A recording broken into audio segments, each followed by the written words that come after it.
독일의 시골 마을에서 두 아이를 키우고 있다. 이곳에서 나는 한국의 어른들이 잃어버린 것과 아이들이 놓치고 있는 것을 종종 발견한다. 독일의 놀이. 한국에 살다가 가족들과 독일에 정착한 나는 독일에 살면 뭐가 좋냐는 질문을 많이 받는다. 가장 좋은 건 노는 날이 많다는 점이다. 한국에서는 많은 것들을 빨리빨리 해치워야 했는데 이곳에선 자기 시간이 많다 보니 삶이 전체적으로 건강해지는 느낌이다. 특히 이곳에서는 아이들의 놀이를 중요시한다. 아이들에게 놀이가 얼마나 중요한지는 이미 수많은 전문가들이 마르고 닳도록 강조했다. 놀이를 통해 아이들은 규칙과 승패, 페어플레이처럼 세상을 살 때 꼭 필요한 개념들을 배운다.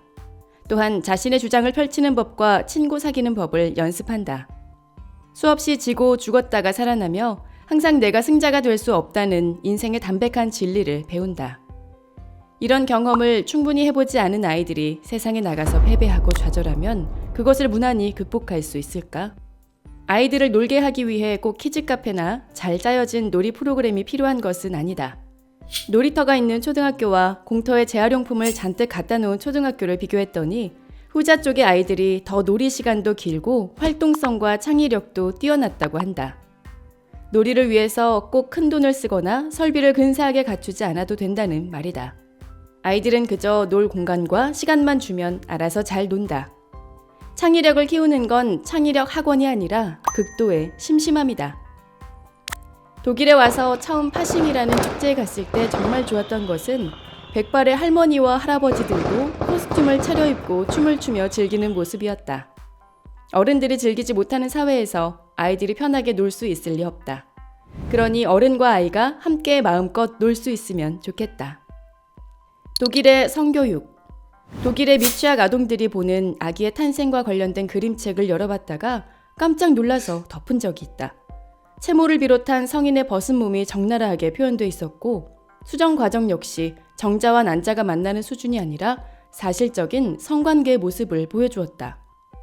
독일은 만 6세부터 의무적으로 성교육을 받아야 한다는 지침과 성은 인권이며 성적 자기 결정권을 존중하게 하라는 성교육의 명확한 목표를 제시한다.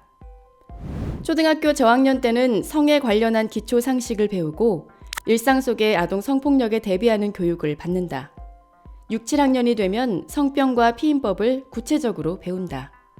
여기서 눈여겨볼 점은 학교 선생님이 아닌 성교육 전문가들이 나선다는 점이다.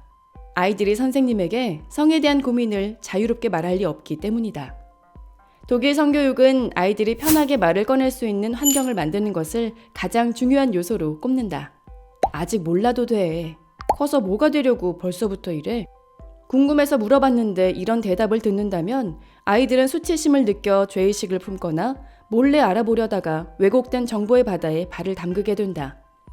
최근 우리나라 고등학교 기술가정 수업 시간에 콘돔 끼우는 법을 교육하려던 교사가 학부모들의 항의에 의해 수업을 취소했다는 기사를 읽었다. 아이들이 꼭 알아야 하는 건 제대로 알려줘야 한다.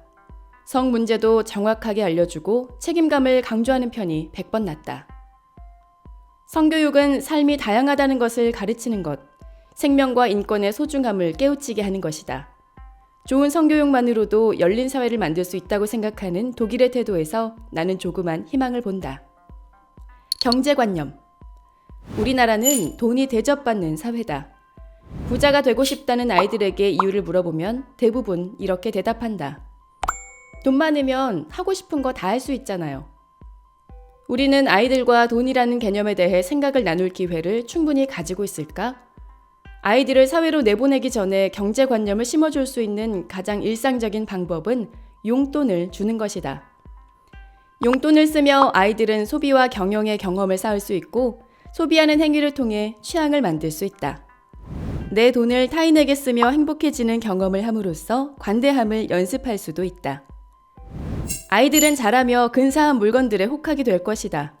하지만 내가 두른 것의 가치보다 내 안에 든 것을 신경 쓰는 아이로 자랐으면 좋겠다.